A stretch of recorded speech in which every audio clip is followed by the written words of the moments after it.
Yeah, I have this little pamphlet here from a ministry. It's called The Watchmen. It happens to be the title of this month, and it caught my attention. I read it. It was pretty interesting. And this is a Christian group, and I just wanted to read a page of what they had in here.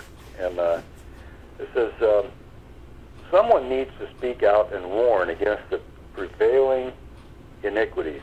Someone needs to stand up for the house of Elohim, for our people, and for our children. Will the news media do this? Are we going to look to politicians to help us? What about the fallen congregations?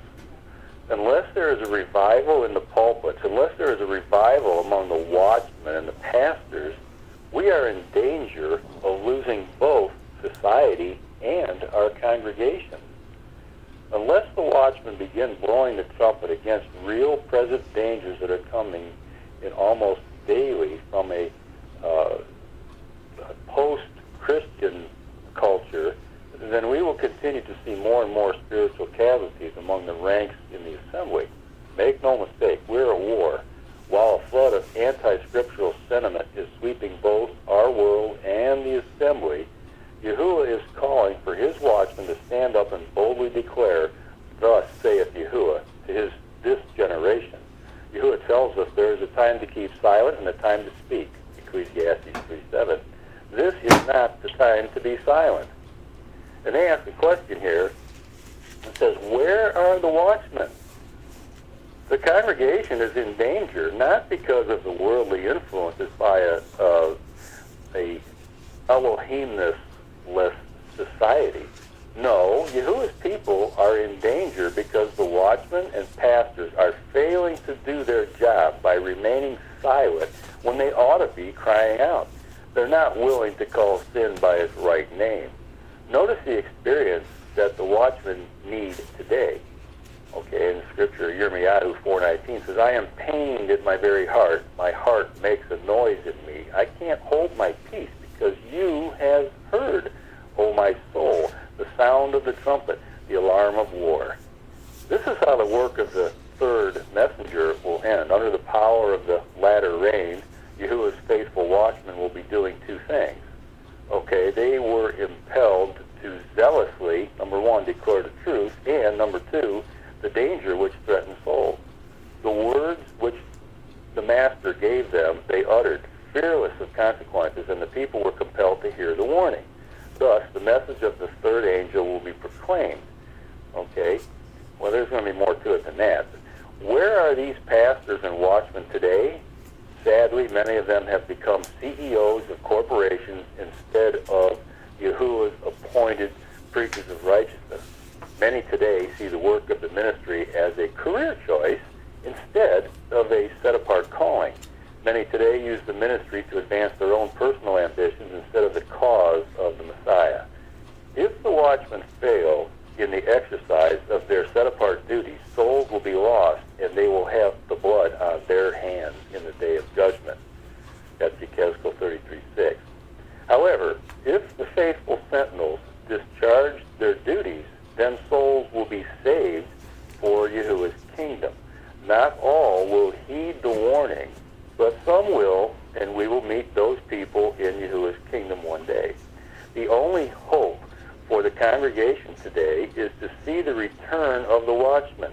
The good news is that Yahuwah will raise up individuals during this period of Earth's history to declare the much-needed truth for this time and to confront the dangers facing Yahuwah's people.